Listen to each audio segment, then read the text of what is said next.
તો દોસ્તો સ્વાગત છે એક નવા વિડીયોમાં। હવે આપણે વિડીયોમાં સમજીશું કે જે ડિપ્લોમા એડમિશન માટેનું જે ફોર્મ છે 2025-26માં એની અંદર જે લોકો ધારો કે જે એડમિશનનું ફોર્મ જે છે SCPDCનું એ ફોર્મ ભરી દીધું હોય તો એના પછી તમારું જે ડોક્યુમેન્ટ જે છે એનું વેરિફિકેશન જે છે હવે થશે। તો એ વેરિફિકેશન થતી વખતે તમારે જે છે આ ટાઈપનો આની અંદર જે છે બે દેખાતું હોય છે કે જો તમારું કમ્પ્લીટલી વેરિફિકેશન થયું હોય તો આ ટાઈપનું હશે અને જો કંઈ પણ ભૂલ આવી હશે તો આ ટાઈપનું તમને દેખાતું હશે। તો એ શું છે એને કઈ રીતનું જોવાનું છે, કઈ રીતનું ચેક કરવાનું છે, ધારો કે આ રીતનું આવ્યું હોય તો તમારે શું એમાં આગળ જે છે સ્ટેપ્સ કરવાના છે, એનું સોલ્યુશન શું છે એ પણ આપણે સમજીશું। ઓકે, તો આપણે બંને વિશે જે છે આપણે ચર્ચા કરીશું કે જો તમારે આવું આવે છે તો એનો મતલબ શું છે અને આ રીતનું આવે છે તો એનો મતલબ શું છે। ઓકે, તો આ તમારે ખાસ બહુ ઇમ્પોર્ટન્ટ વિડીયો છે, તમે લાસ્ટ સુધી જોજો તો તમને ક્લિયરલી ખબર પડી જશે।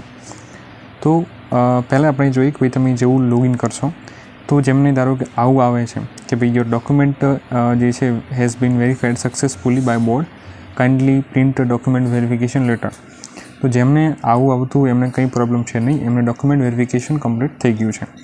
પરંતુ જેમને જે છે આગળ હું તમને આની પર ડિટેલ્સ આપું છું કે રીતનું જે છે ડીપમાં ચેક કરવાનું છે। ઓકે, હવે જે છે આપણે આ રીતનું જોયું કે જેમને ધારો કે આ રીતનો મેસેજ આવે છે તો એમને શું કરવું।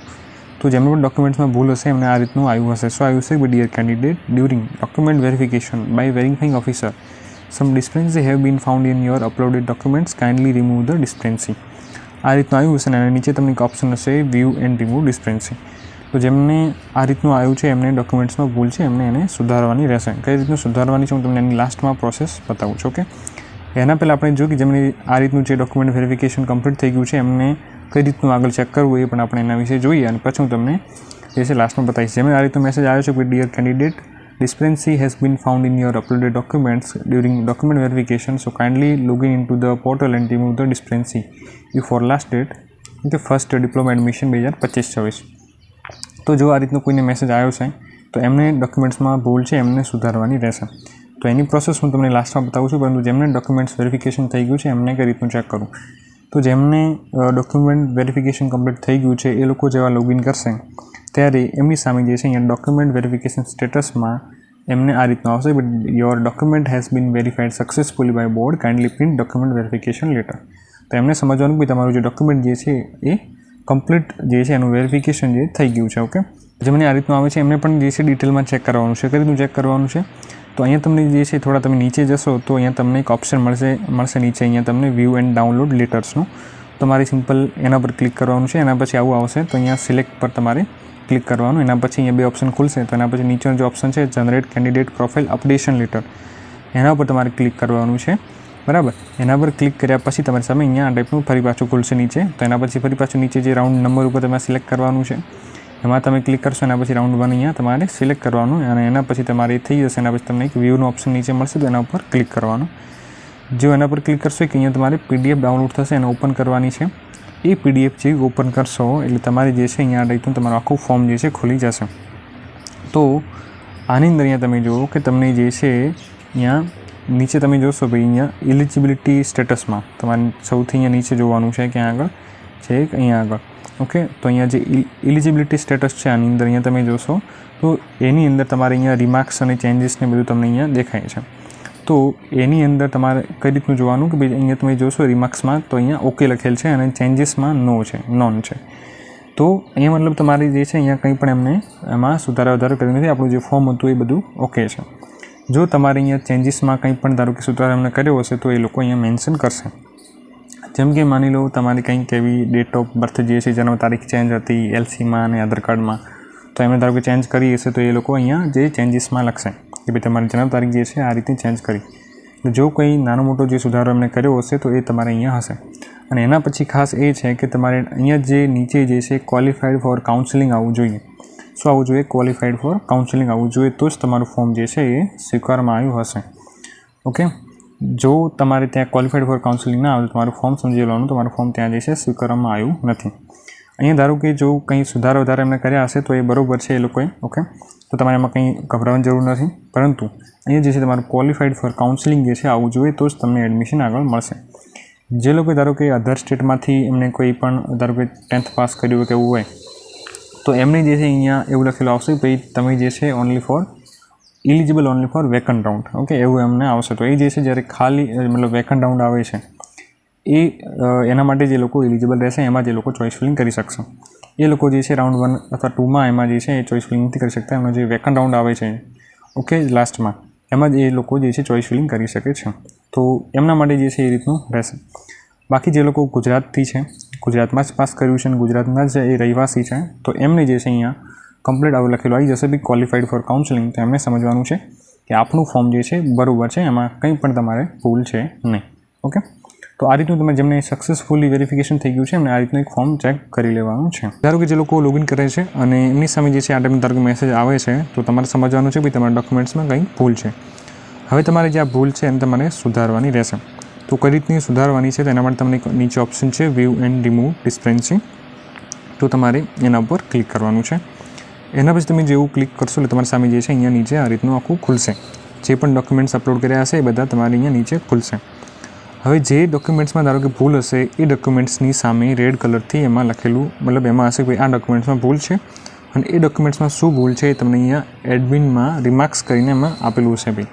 ઓકે, કે ભાઈ આ ભૂલ છે તમારે એ ડોક્યુમેન્ટ તમારે જે છે એમાં જ ભૂલ છે અને એ તમારે નવું અપલોડ કરવાનું રહેશે. જેમ કે અહીંયા જે છે એસીબીસી એમની કેટેગરી હતી, તો એમની જે છે એમાં ધારો કે નોન ક્રિમિનલ જે છે અપલોડ કર્યું હતું અથવા તો એ પૂરું થઈ ગયેલું હતું, તો એની અંદર જે છે એ એમને અહીંયા રિમાર્ક્સમાં લખ્યું છે કે ભાઈ validity of document expire upload latest NCL એટલે કે નોન ક્રિમિનલ સર્ટિફિકેટ. તો તમારે જે પણ ડોક્યુમેન્ટ્સમાં ભૂલ હશે એ ડોક્યુમેન્ટ્સની અંદર તમારે જે છે એમાં અહીંયા લાલ કલરનું એમને રેડ કલરથી લખેલું આવશે અને એની સામે એમાં એમને અહીંયા રિમાર્ક્સ કરીને એમાં લખેલું હશે ભાઈ શું ભૂલ છે. જેમ કે તમે માની લો આવકનો દાખલો તમે જે છે આવકનો દાખલો અપલોડ કરેલો છે અને એની અંદર તમારી જે એની તારીખ જે છે પટી ગયેલી છે, મતલબ 1/4/2023 પહેલાંનો જો તમારો આવકનો દાખલો હશે તો એમાં તમારે ડિસ્ક્રિપન્સી આવી હશે, એટલે કે એમાં તમારી જે છે ક્વેરી આવી હશે. તો એને તમારે એમાં રિમાર્ક્સમાં એમને શું લખેલું હશે ભાઈ, તમે એમાં એવું લખેલું હશે કે તમારો જે આવકનો દાખલો જે છે એક્સપાયર થઈ ગયેલ છે, તમારે જે છે 1/4/2023 પછીનો તમારે જે આવકનો દાખલો કઢાવીને પછી તમારે એને અપલોડ કરવાનો રહેશે. ઓકે, તો જે પણ ડોક્યુમેન્ટ્સમાં ભૂલ હશે અથવા તેવું લખેલું હશે ભાઈ, ધારો કે ક્લિયરલી તમે જો એનો ફોટો પાડીને એને અપલોડ નહીં કરી હોય એની PDF, તો પણ એ લોકો અહીંયાથી રિમાર્ક્સમાં લખશે કે તમે જે છે ક્લિયર એનો ફોટો પાડીને પછી એને અપલોડ કરો. તો કંઈ પણ જે છે એમાં તમારે ભૂલ હોઈ શકે છે, તમારે એમાં ખાસ જોવાની છે રિમાર્ક્સમાં અને પછી જે છે તમારે એને ખાસ અપલોડ કરવાની છે. હવે અપલોડ એમાં સુધારવાની કઈ રીતની છે, એમાં તમારે થોડું નીચે આવવાનું છે, એકદમ નીચે આવશો એના પછી નીચે ફરી ઓપ્શન હશે રિમૂવ ડિસ્ક્રિપન્સી. તો એના ઉપર ક્લિક કરો. એના પછી તમારી જે પણ ડોક્યુમેન્ટ્સમાં ભૂલ હશે એ ડોક્યુમેન્ટ્સ તમારે જે છે અહીંયા ફરીથી અપલોડ કરવાનો ઓપ્શન આવશે. એમાં તમારે શું કરવાનું છે, જે પણ ડોક્યુમેન્ટ્સમાં ભૂલ હશે એ ડોક્યુમેન્ટ સામે એનું નામ પણ હશે અને એમાં જે છે તમારે ફરીથી એને અપલોડ કરવાનું છે, એનો ડોક્યુમેન્ટ નંબર અહીંયા લખવાનો છે અને એના પછી તમારે ચૂઝ ફાઇલ પર ક્લિક કરીને એ ડોક્યુમેન્ટને તમારે ફરીથી જે છે ધારો કે જો એનું પટી ગયેલ છે તો તમારે જે માની લો તમારા આવકના દાખલામાં ભૂલ આવી છે, તો આવકનો દાખલો તમારે 1/4/2023 પછીનો જોઈએ છે, તો તમારે ફરીથી પાછો લેટેસ્ટ કઢાવીને પછી એને અહીંયાથી અપલોડ કરવાનો છે. એવું નથી કરવાનું ફરી પાછું એનું એ જ ડોક્યુમેન્ટ અપલોડ કરી દેવાનું, એવું નહીં.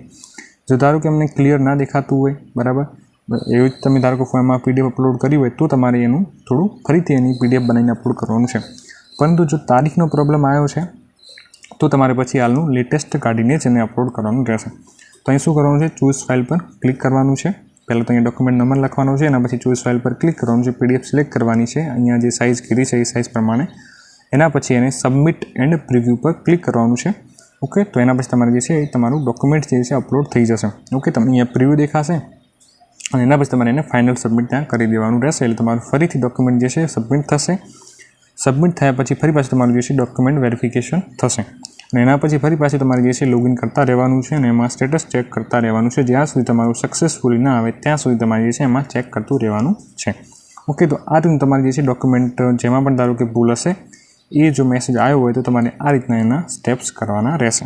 ઓકે, અને ધારો કે જો તમે એમાં આવકનો દાખલો અપલોડ કર્યો હશે તો એ તમારે જે છે 1/4/2023 પછીનો જ તમારે આવકનો દાખલો એમાં જોઈશે. એના પહેલાંનો જો અપલોડ કર્યો હશે તો તમારે ફાઇનલ ક્વેરી આવી જ હશે. અને એસીબીસી માટે નોન ક્રિમિનલ પણ જે છે તમારે 1/4/2023 પછીનું હોવું જોઈએ. જો એના પહેલાંનું હશે તો પણ તમારે એમાં ક્વેરી આવી હશે. તો તમારે ફરીથી નોન ક્રિમિનલ સર્ટિફિકેટ જે એસીબીસી એટલે કે જે ફક્ત OBC કેટેગરી જે છે એમની માટે લાગુ પડે છે. તો એમની જે છે ધારો કે એમને અપલોડ કર્યું હશે તો 1/4/2023 પછીનું હશે તો જે ચાલશે, બાકી તમારે એ પણ નવું કઢાવવું પડશે અને પછી જેને અપલોડ કરવાનું રહેશે. ઓકે, તો આ રીતની પ્રોસેસ રહેશે. તો જેમણે પણ ધારો કે ફોર્મ ભરવાનું બાકી હોય એ લોકોને જલ્દીથી તમે ફોર્મ ભરી દેજો. ઓકે, અને ધારો કે જો તમને ફોર્મ ભરતા નથી આવડતું, તમે જે અહીંયા નંબર છે એના પર તમારે ડોક્યુમેન્ટ્સ બધા મોકલી આપવાના છે, તો અમે પણ તમને જે છે ફોર્મ ભરીને આપી દઈશું. ઓકે, અને તમે જે છે આ વોટ્સએપ ગ્રુપની અંદર ખાસ જોડાઈ જજો, અને તમે કંઈ પણ પ્રોબ્લેમ છે તમે આ જે નંબર છે એના પર મેસેજ કરી શકો છો. ઓકે, અને જો ફોર્મ ભરવું હોય તો પણ તમે એ નંબર પર તમારે મેસેજ કરવાનો રહેશે. ઓકે, તો આઈ હોપ કે તમને વિડીયો સરસ લાગ્યો હશે. તો ચેનલને સબસ્ક્રાઈબ ખાસ કરજો, જેથી કરીને તમને જેમ જેમ આગળની બધી પ્રોસેસ આવશે એના વિશે તમને માહિતી જે છે રેગ્યુલર મળતી રહેશે. તો આ વોટ્સએપ ગ્રુપની અંદર ખાસ જોડાઈ જજો, એની લિંક પણ તમને ડિસ્ક્રિપ્શનમાં આપેલી છે. ઓકે, તો ચેનલને સબસ્ક્રાઈબ કરી લેજો, તમારા મિત્રો સુધી શેર પણ કરજો, અને જે આ ડોક્યુમેન્ટ વેરિફિકેશન જે છે એનું ખાસ તમે જે છે સ્ટેટસ ચેક કરતા રહેવાનું છે. ઓકે, તો મળીએ નેક્સ્ટ વિડીયોમાં. ત્યાં સુધી જય હિન્દ, જય ભારત.